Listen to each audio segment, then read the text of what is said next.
I need to start by saying that what I'm about to write is not embellished. I know how these incident reports usually go: dry language, numbers, timestamps, cross-referenced behavioral matrices. That's standard. That's fine. But this specific incident deserves something different, because if I write it in dry language, nobody is going to understand what actually happened in that classroom. They're going to read it and think, oh, another human-animal situation, another cultural misunderstanding, file it, stamp it, move on. No, that's not what this was. What happened in classroom 7D on the morning of cycle 4471.88 was one of those moments. And I say this having been in the field for 14 years, having observed humans, Quelari, Drethani, Mavoshi, and a dozen other species interact in shared educational settings across 37 stations. One of those moments that you don't forget. One of those moments that changes something small but fundamental about the way you understand the universe. So I'm writing this as a field narrative account, not just a form report. I'm asking the review board to allow it. I think they will. After what happened, I think they owe it to the record. Let me start from the beginning. 1. Before the incident. Helix Academy is not what most people picture when they hear the words interspecies educational facility. A lot of those facilities are grand things: domes of polished light crystal, gravity-balanced gardens, species-specific atmospheric wings. They're built to impress. They're built to say, look how far we've come, look how civilized we all are together. Helix Academy is not that. Helix Academy is a mid-tier orbital station that was retrofitted for educational use about 60 years ago, when the GEC started expanding its youth integration programs into the outer rim. The hallways are narrow. The ventilation is old and makes sounds that new students always mistake for some kind of wildlife. The classrooms are stacked on top of each other along the central ring like layers in a cheap sandwich. And the gravity modulator in Section 7 has been broken for so long that the junior maintenance crew has stopped logging the repair request. But it works. It genuinely works, in the way that unglamorous things sometimes work better than polished ones. The students who come through Helix Academy tend to be tougher, more adaptable, and more honest than graduates of the nicer facilities. Maybe it's because the building doesn't let them forget that space is hard. Maybe it's because when your atmospheric processor smells like old coolant, you can't pretend you're living in a story. The Academy accepts approximately 200 students per cycle across 12 species. Humans have been a permitted intake group for about 9 years now, since the GEC expanded the Earth Integration Compact to include minor-aged participants in off-world education. Before that, the only humans at Helix were the rare adult contractors, researchers, the occasional diplomatic observer. The first year of human integration was rough, I'm told. Not violent, nothing like what eventually happened in classroom 7D, just rough in the way that all real integration is rough. Language mismatches, dietary issues, the humans running too warm for Quelari comfort, the Drethani running too cold for human comfort, 100 small abrasions every day that nobody knew how to talk about. By the time I was assigned to Helix as a resident GEC observer, this was in cycle 4469, 2 years before the incident, things had settled into something that almost looked like normal. Humans and non-humans ate in the same cafeteria, slept in the same dormitory rings, shared the same classrooms. There were tensions, sure. There always are. But the open hostility of the early years had faded into something more complicated. A kind of wary, curious coexistence that had its own rhythms and its own unspoken rules. The human students, in particular, had developed a reputation. Not a bad reputation exactly, more like a complicated one. Because here's the thing about the humans who came to Helix Academy: they weren't soft. The GEC selection criteria for the Earth Youth Integration Program had never explicitly screened for this. But the results were consistent enough that by cycle 4471, The Academy's internal data showed a clear pattern. The humans who ended up at Helix, far from Earth, surrounded by species who had been spacefaring for centuries, they tended to come from what Earth itself calls difficult environments. Mountain regions, high-altitude wilderness zones, northern climate survival belts, coastal storm territories. Not exclusively. There were urban humans too, and agricultural humans, and suburban humans from perfectly comfortable mid-latitude cities. But statistically, the profile skewed hard toward what Earth's own sociologists had started calling environmental stress populations, communities where the land itself was dangerous, where children grew up learning, at some deep-bone level, that the world was not particularly interested in their survival, and that they had better be interested in it right back. Mara Voss was from the Northern Cascades. I want to be careful about how I describe Mara because in the aftermath of what happened, a lot of the Academy's documentation and some of the GEC's internal reporting made her sound like some kind of exceptional case. Like she was uniquely extreme, uniquely wild, uniquely dangerous. She wasn't is the thing. She was 17 years old and she was, in most respects, a perfectly ordinary human girl. She laughed too loud at jokes she found funny. She was bad at temporal mathematics and had to ask her dormitory neighbor, a Quelari girl named Sitha, to explain the concepts 3 and 4 times before they clicked.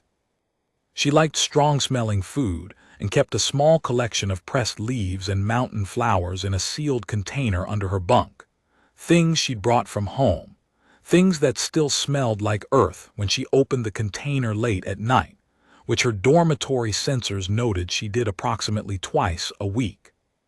She was homesick, she was trying, she was 17. But she was also from the Northern Cascades, which means she had spent her childhood in a place where the winters could kill you, where bears and cougars were not abstract wildlife facts, but real presences in real forests that she walked through with real frequency. Her parents were wilderness guides. Her older brother had broken his arm in a rockfall when she was 9, and set the bone himself with materials from his pack because rescue was 3 days away. She had learned to start fires with wet wood. She had learned to read animal behavior the way other children learn to read text. She had learned, in the quiet, persistent way that kind of landscape teaches people, that the difference between a threat display and an actual attack is something you need to know, and that panicking when you're scared makes things worse, and that the correct response to something dangerous is almost always to become very still and very focused and very, very calm. These are not the kinds of things that show up in a GEC intake assessment. There's no checkbox for raised among apex predators. There's no rating scale for has personally witnessed a large animal kill something and did not run. But they were the things that mattered on the morning of cycle 4471.88. 2. The classroom ecology of a conflict. Classroom 7D was one of the larger lecture rooms on the 7th level ring, which meant it could seat about 40 students across the tiered arc of chairs that faced the instructor's platform. The seating was designed to be species neutral. The GEC had eventually given up on trying to build species-specific furniture, and had instead settled on highly adjustable modular units that could be configured to fit almost any bipedal or roughly bipedal body shape. This meant the room always had a slightly improvised look, like a furniture catalog that couldn't decide what it wanted to be. The course that met in Classroom 7D on that particular morning was Interspecies Conflict Resolution, which I know is funny in retrospect. I am aware of how funny that is.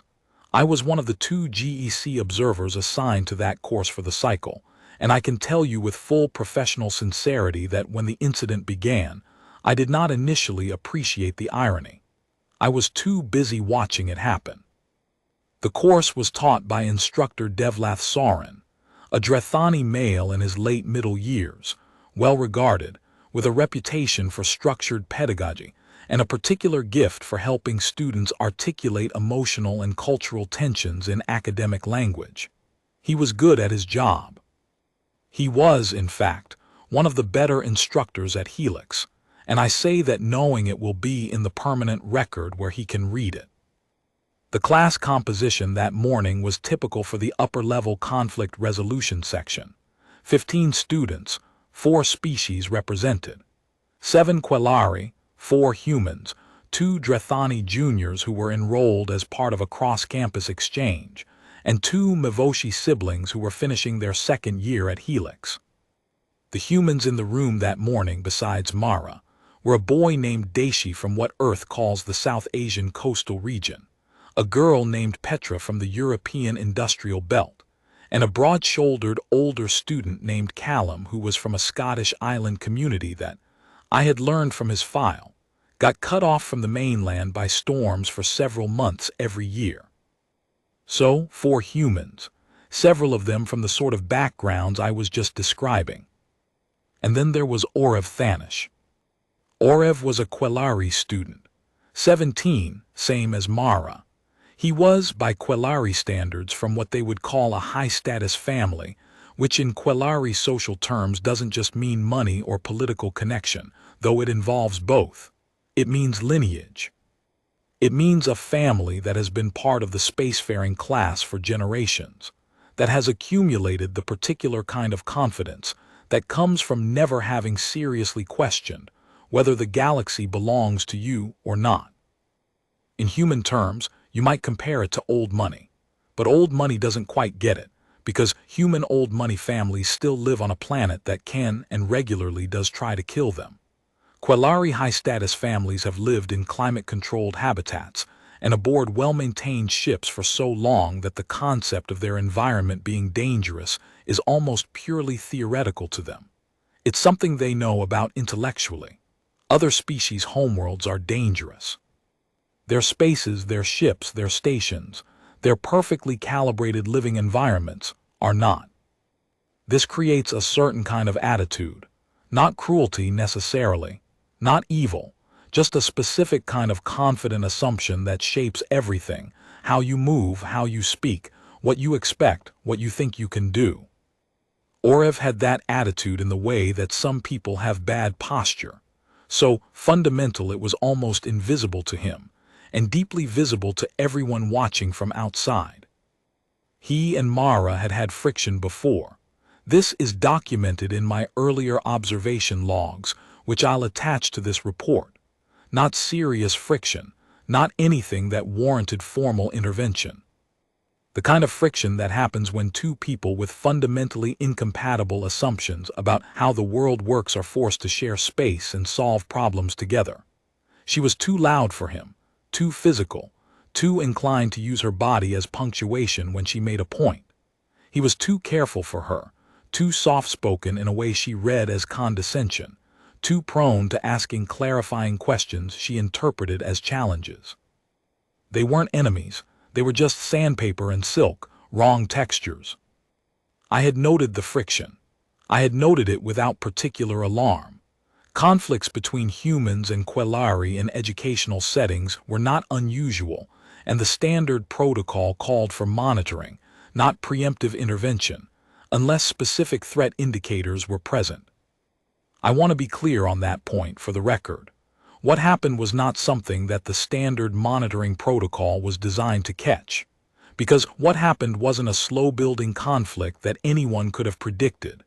It was a decision, a fast, stupid, specific decision made by one student in one moment that changed everything. 3. The knife.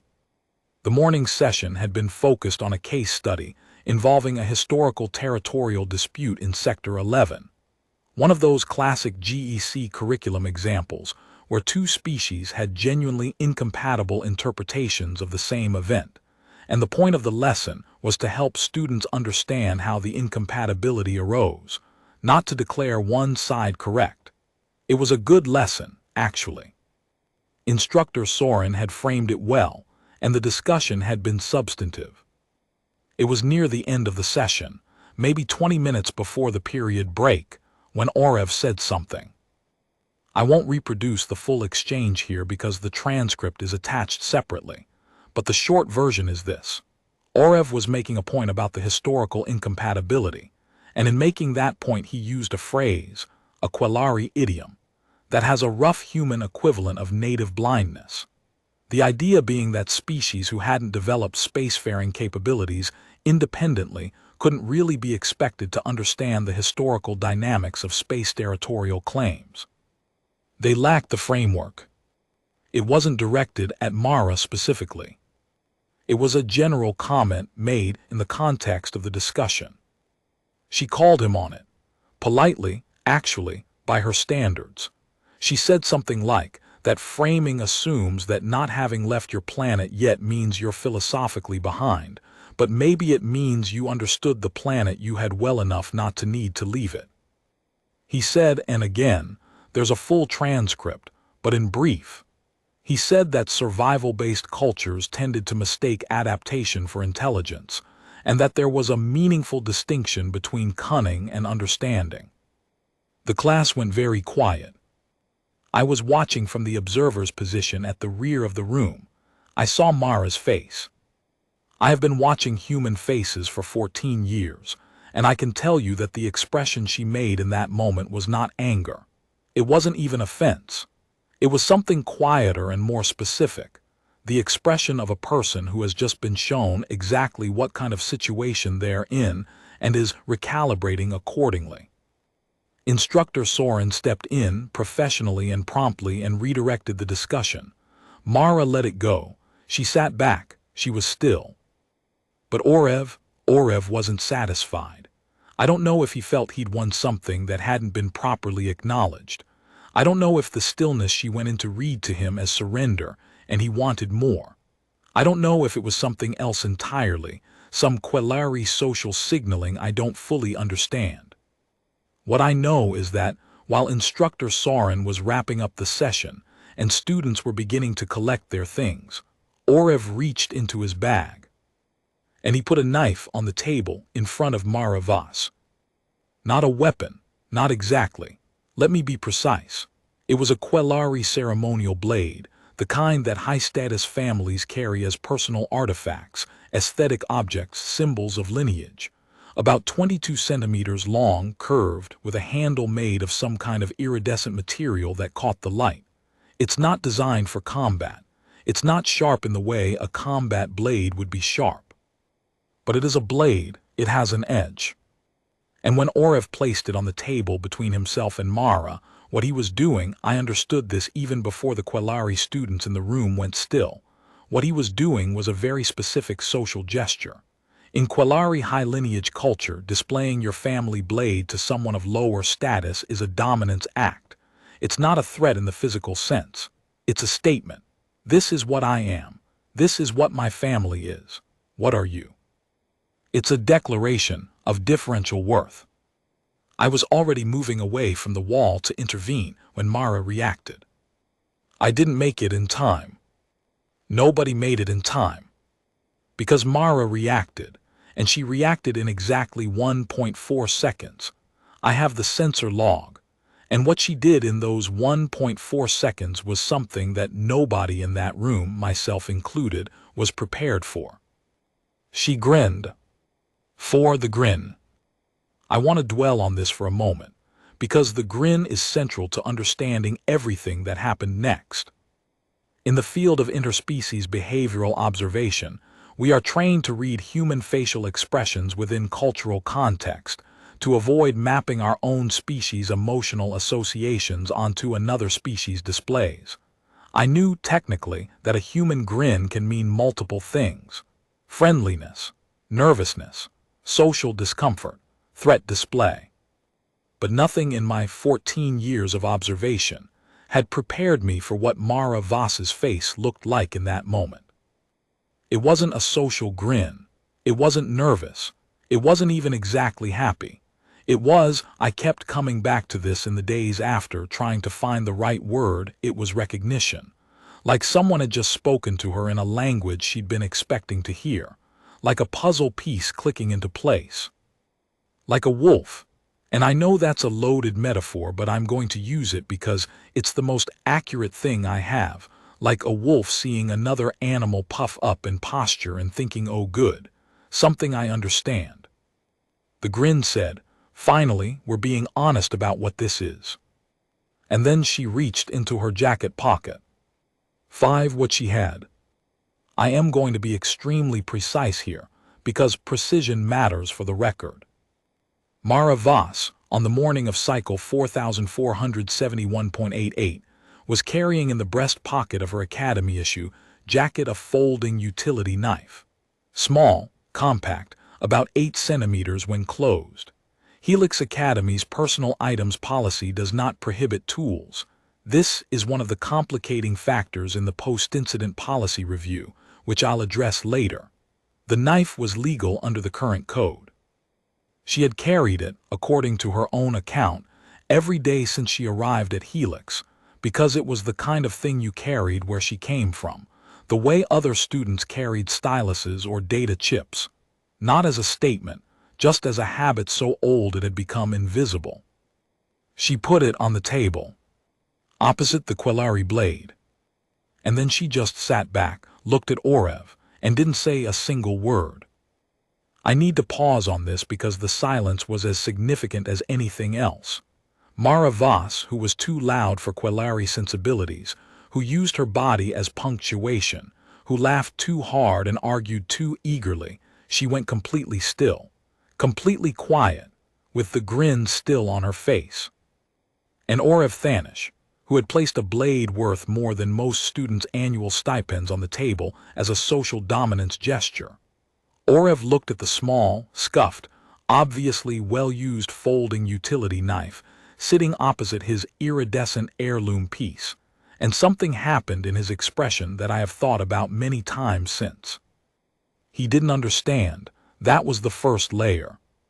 He genuinely did not understand what the gesture meant. He looked at the knife and he looked at her face, and you could see him cycling through possible interpretations, trying to find the social script that fit, trying to understand what she was doing. But then, and this is the part I want the Behavioral Studies Division to pay close attention to, because I think it's genuinely important. Then some older, pre-rational part of him figured it out before his reasoning brain did. His pupils contracted. His shoulders pulled in just slightly. His head, and he probably didn't know he was doing this, his head drew back just a centimeter or two, but definitely back. The universal signal of a creature that has suddenly registered something in its environment as potentially more significant than it expected. He was afraid. He didn't know why he was afraid, but he was afraid. The room was completely silent. 6. What Instructor Soren did. Let me give Instructor Soren full credit here, because he handled the next 30 seconds with remarkable composure and good judgment. He stepped to the front of the instructor's platform. He said, in a clear, calm, carrying voice, "Everyone remain seated, please. No one touches anything on either of those tables." He looked at Mara, he looked at Orev. He said, "Both items on the table are to be put away by their respective owners in the next 10 seconds. This is not a request." Mara reached out, picked up her knife, folded it in one practiced motion that was fluid and fast, and so casual it was almost insulting, and put it back in her breast pocket. She did this without breaking eye contact with Orev. Orev more slowly, with hands that were not quite steady, picked up the ceremonial blade and replaced it in whatever carry case he'd retrieved it from. Instructor Soren said, "Session is ending early today. Everyone take your things and go to the Central Commons. Observer Vorn, please stay." Students filed out, all of them silent. Even the Quelari students who, in any other version of this situation, might have surrounded Orev and given him the social buffer that high-status students get in moments like this. Even they were quiet. Even they moved quickly. Even they didn't look at him. Mara left with the rest of them, no different from anyone else, jacket zipped, bag on her shoulder, expression back to something neutral. When the room cleared, Instructor Soren sat down on the edge of the instructor's platform and put his face in his hands and breathed for a moment. Then he looked up at me. She grinned, he said. Yes, I said. She put that knife down like it was a receipt for something she'd already paid for. That's a reasonable description, yes. He was quiet for a moment. Then, that wasn't a threat display, was it? Not in the way we'd categorize it. I thought about it. No, it wasn't. It was a counter-display. She was matching the language he used, and she was matching it better, because her knife is a tool that has actually done things, and his is a decoration. And she knew the difference, and she knew that somewhere under his cultural script he would feel the difference, even if he didn't know what he was feeling. Soren looked at the table where the knives had been. She's 17 years old, he said.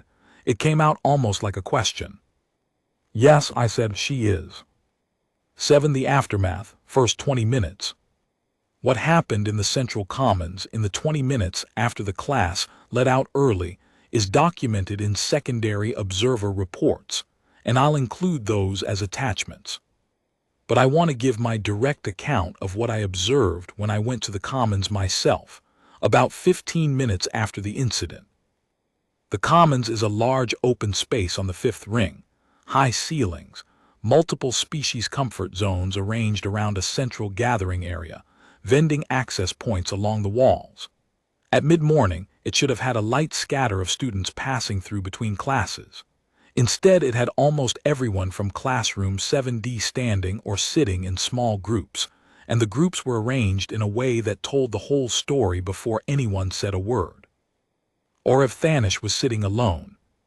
That in itself was unusual enough that 3 other students from different courses had paused to look, not knowing what had happened, but registering the social wrongness of a high-status Quelari sitting without his usual cluster.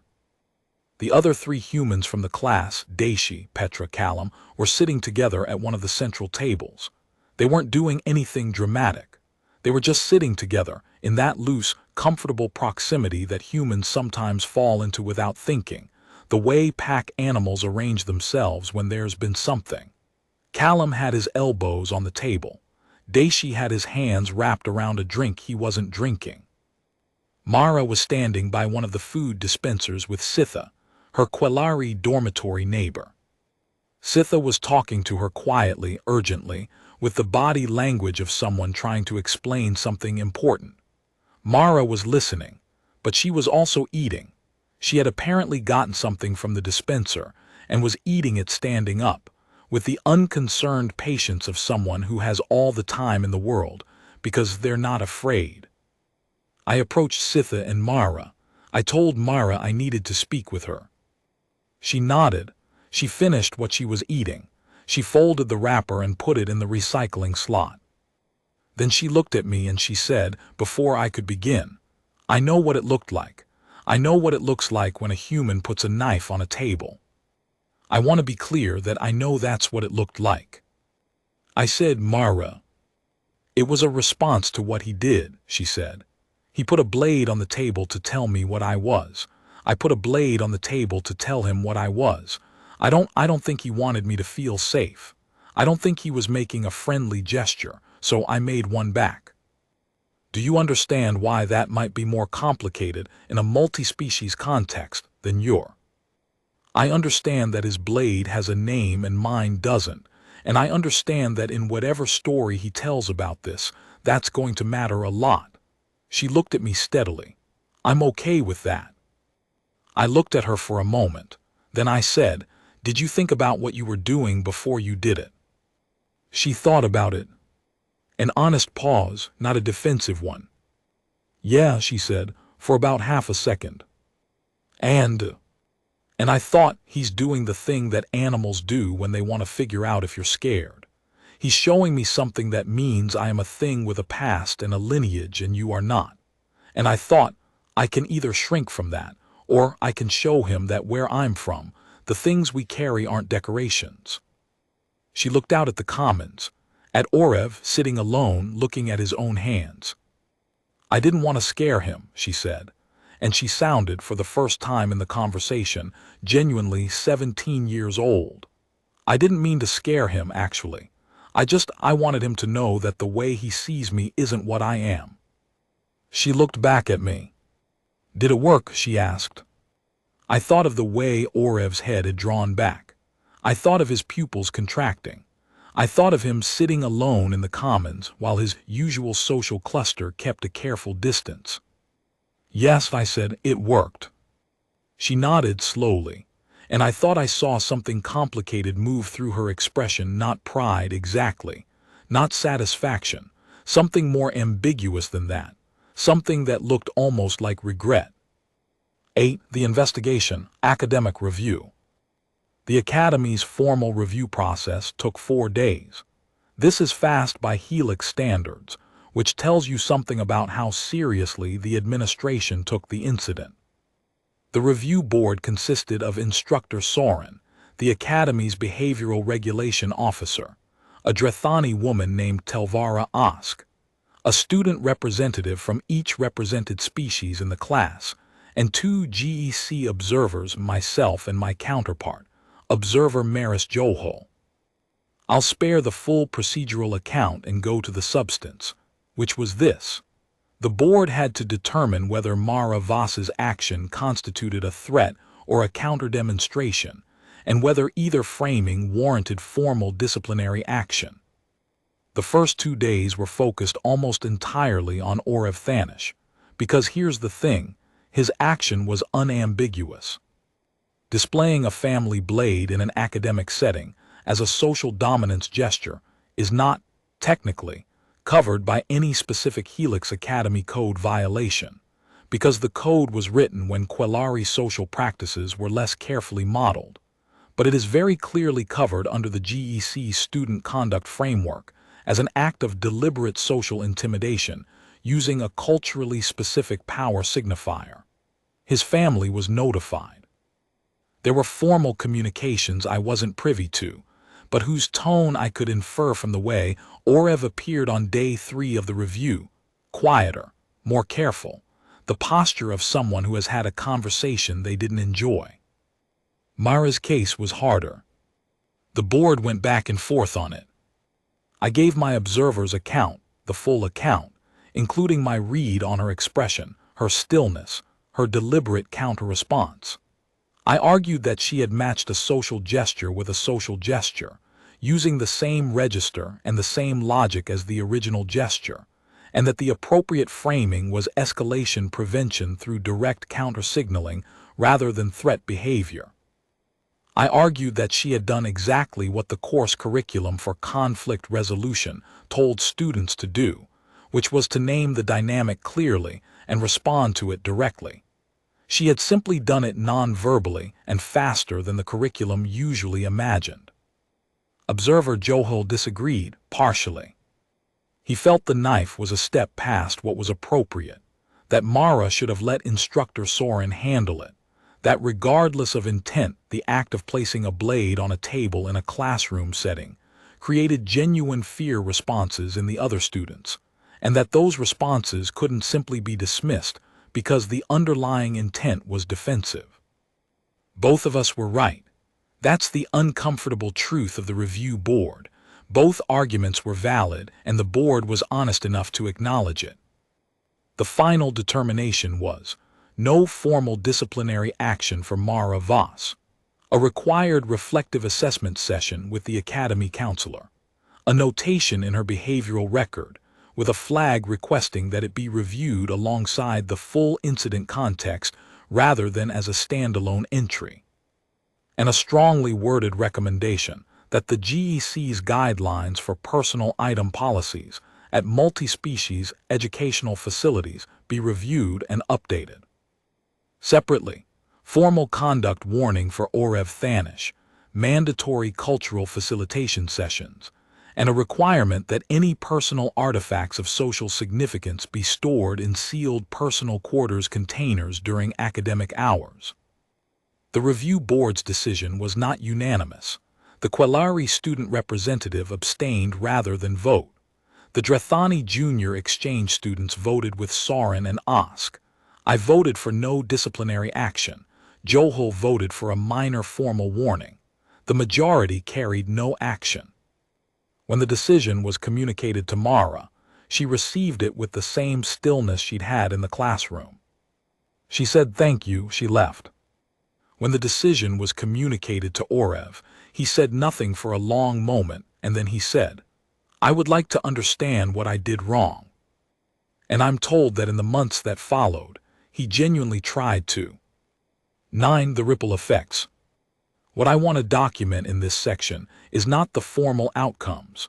Those are in the official record, but the less formal, less documentable changes that happened at Helix Academy in the weeks and months after Classroom 7D. Because things changed, not dramatically, not in ways that would show up in official metrics without careful reading, but they changed. The first thing I noticed, maybe 2 weeks after the incident, was the seating arrangement in the shared classes. Not just in conflict resolution, but across the curriculum.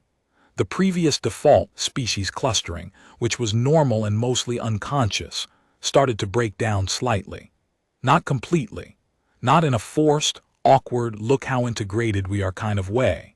More like the seating had become slightly more deliberate, more conscious, as if people were choosing where to sit rather than just gravitating to the familiar.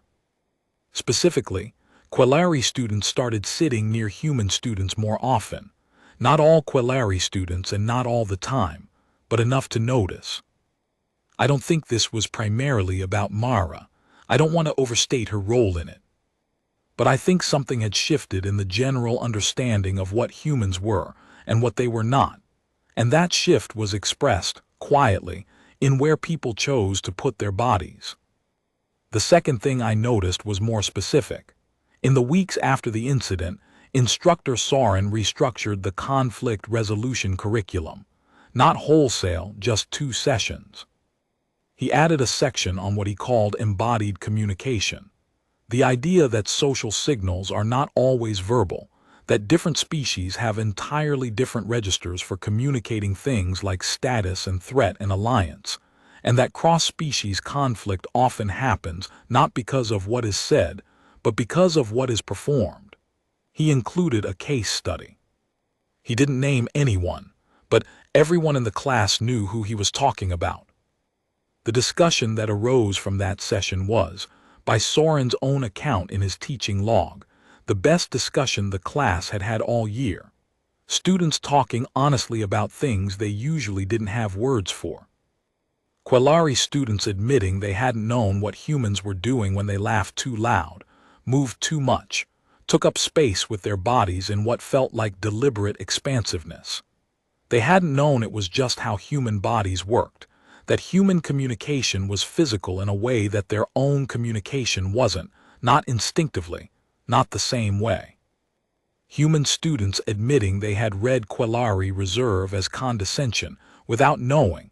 It was just a different comfort zone around physical expression. It was a good discussion. Mara was in it. She was quieter than usual, which I had noticed was becoming more common, not a defeated quiet, but a thoughtful one, the quiet of someone who has learned to take up a little less space when taking up space might cost something. She made one comment that I wrote down because I thought I'd want to remember it. She said, "Back home, when you meet a bear on the trail, the way you hold yourself matters more than anything you could say, because you don't speak bear, but body is body. Body is the same across everything. That's not a human thing. That's just a living creature thing." The room was quiet for a moment after she said it. Then Sitha, the Quelari girl who was her dormitory neighbor, said, "What do you do when you meet a bear?" Mara thought about it. "You get big," she said, "and you stay calm. You make yourself as big as you can without moving fast, and you breathe, and you look the bear right in the eyes, and you let it understand that you're not afraid." She paused. "Most bears back down," she said. And then she looked briefly at Orev Thanish, who was sitting 3 seats away. She didn't hold the look, just a glance, just a flicker. He looked at the table. 6 months later. I'm adding this section to the report because I want to give the Behavioral Studies Division something they can actually use, which is, what happened over time. 6 months after the incident, I did a follow-up assessment on the key figures. Here's the summary. Mara Voss, academically strong in biological systems and field ecology coursework.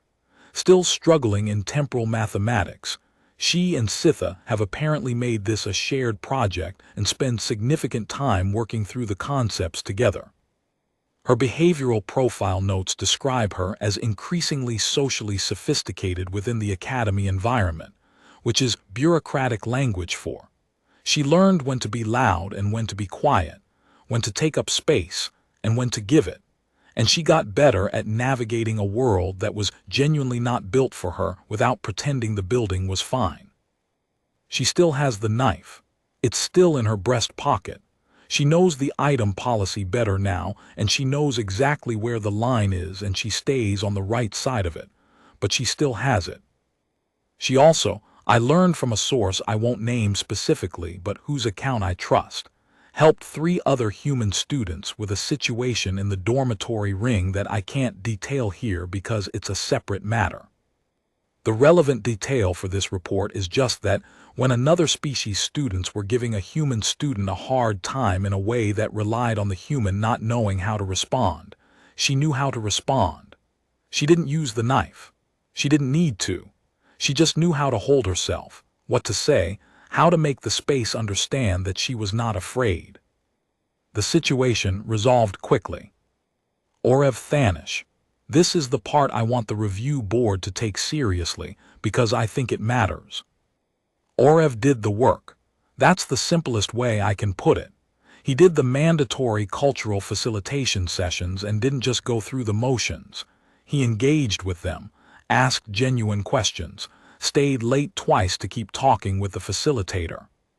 He read materials about Earth's history, about the particular history of the Northern Cascades region specifically. He asked me, in one of our periodic observer check-ins, to explain what a wilderness guide was and what it meant to grow up in an environment that was actively dangerous. I explained. I spent about 45 minutes on it because he kept asking follow-up questions. At the end, he was quiet for a while. Then he said, I showed her something that belongs to my family to tell her that my history was longer than hers, but her history it's not shorter. It's just vertical instead of horizontal. She goes back in time through her family's stories, and I go back through the stars, but she goes back through the land, and that's... He stopped. I think that's older, he said, than either of mine. I thought about that for a while. I think, I said carefully, that may be the most important thing you've learned this year. He was at Helix for 2 more years after the incident. By his final year, he and Mara weren't friends exactly. Their relationship was always more complicated than that, but they were partners in the field ecology project that forms part of the senior capstone curriculum. He handled the satellite data and systems modeling. She handled the ground truth verification, the physical field assessment, the reading of what the land was actually doing versus what the model said it should be doing. Their project was graded highest in the class that year. Their instructor noted, in the evaluation, that the collaboration was notable for the unusual complementarity of their skill sets and perspectives. He called it a rare synthesis. I don't know if either of them appreciated that description, but I thought it was accurate. Part 2, Analysis Section. Observations and Conclusions for GAC Behavioral Studies Division. Let me step out of the field narrative mode now and try to give the Behavioral Studies Division something more structured. What follows is my attempt to synthesize what the incident in Classroom 7D reveals about human Quellari integration dynamics, the specific challenges of Deathworld species in academic environments, and the policy gaps that I believe need addressing. The Deathworld profile, what we keep missing. The term Deathworld has been in the GEC's technical vocabulary for about 40 years, since the comparative xenobiology community established that certain planets, Earth, and a handful of others in the known database, maintain ecological conditions that are, by galactic comparative standards, extraordinarily lethal. High gravity, extreme climate variance, aggressive megafauna, complex microbial competition, and seasonal conditions that can kill an exposed adult of almost any spacefaring species in hours. We know this, we have known it for 40 years. And yet, and this is the thing that the incident in Classroom 7D illuminated more clearly than anything else I've observed in 14 years of field work. We keep treating this knowledge as a curiosity rather than an operational reality. We say, Earth is a death world, and then we design integration curricula and behavioral frameworks and social environment policies, as if the humans who grew up there had arrived somehow despite the environment rather than because it. Mara Voss didn't arrive at Helix Academy despite the Northern Cascades. She arrived at Helix Academy because 17 years in the Northern Cascades had made her the specific kind of person who could survive at Helix Academy, adaptable, observant, unfazed by discomfort, genuinely skilled at reading the body language of things that might hurt her. Those skills are not incidental to her humanity. They're not quirks or exceptions. They're what Earth makes. And our frameworks, our integration protocols, our conflict modeling, our behavioral prediction matrices, keep acting like they're aberrations. Keep being surprised when they manifest. Orev wasn't afraid of Mara Voss because she was violent. She wasn't violent. She placed a folding knife on a table and sat back and grinned. He was afraid of her because some deep pre-rational part of him registered in that moment that he had miscalculated the situation, that he had made the classic predator's error of assuming he was the most significant thing in the room, and that the thing across the table from him, quiet, calm, grinning, was showing him, with the evidence of a well-used tool and the absence of fear, that this assumption was incorrect. That isn't aggression. That's Deathworld intelligence operating in a social register. And we need to build frameworks that recognize the difference. B. The policy gap, personal items in multi-species environments. The post-incident policy review identified several gaps in Helix Academy's personal item policy that I want to flag here for GEC level attention, because I don't think they're specific to Helix. Current policy across most GC-affiliated educational facilities prohibits weapons, defined as items specifically designed to cause physical harm. This definition was written with conflict scenarios in mind, not the complicated social territories of multi-species coexistence where the same object can be a weapon, a tool, an artifact, and a social signal all at once depending on context and user. Orev Thanish's ceremonial blade is not designed to cause physical harm. Neither is Mara Voss's folding utility knife. Both are objects that carry significant social meaning in their respective cultural contexts. Both were used as social signals, not physical threats, and yet both created fear responses, destabilized the classroom environment, and required a formal review process. The current policy handled none of that elegantly, because it wasn't designed for that situation.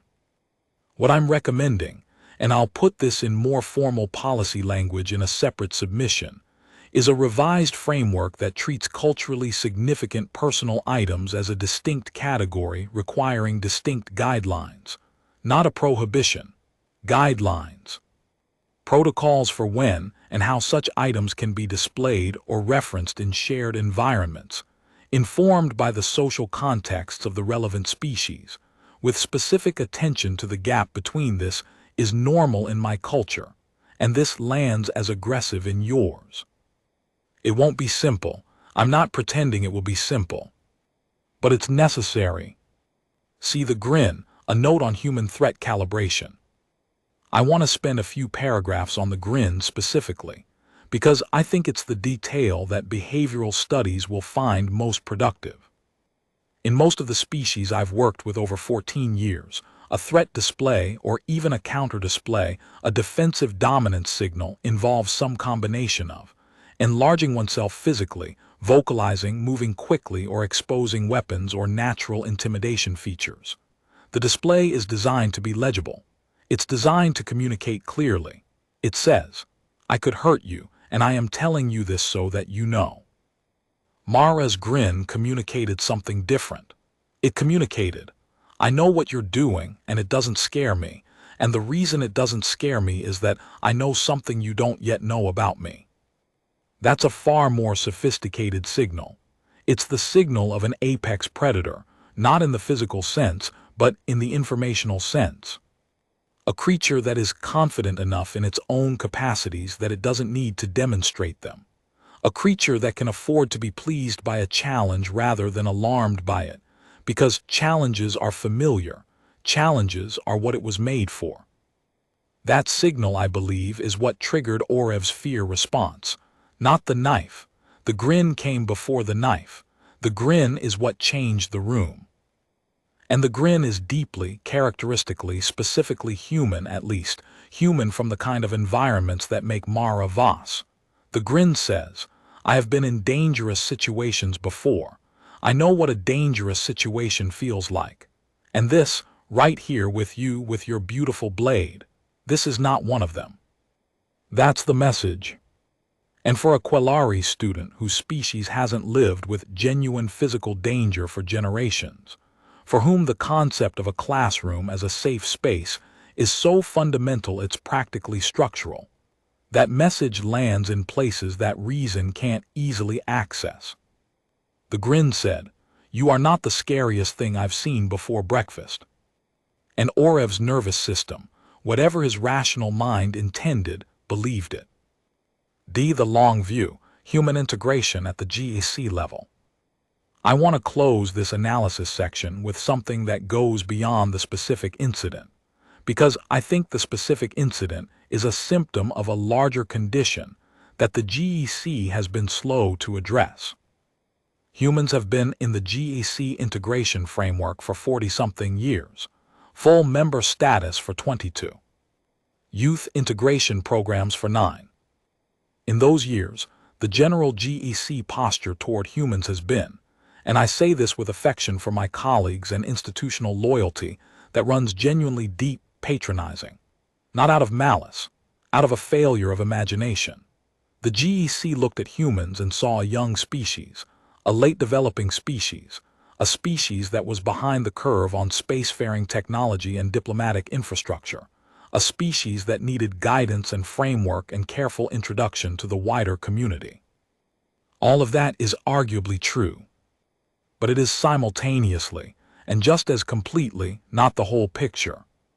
What the GEC missed, what Orev Thanish missed, in the specific, is that while humanity was spending the last few 100,000 years not developing spacefaring technology, it was doing something else.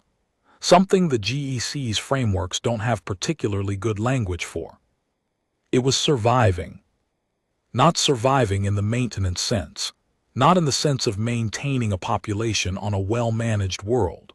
Surviving in the active, contested, daily sense of occupying a planet that was genuinely, actively trying to kill it, and losing the argument because the humans were better at being alive than the planet expected.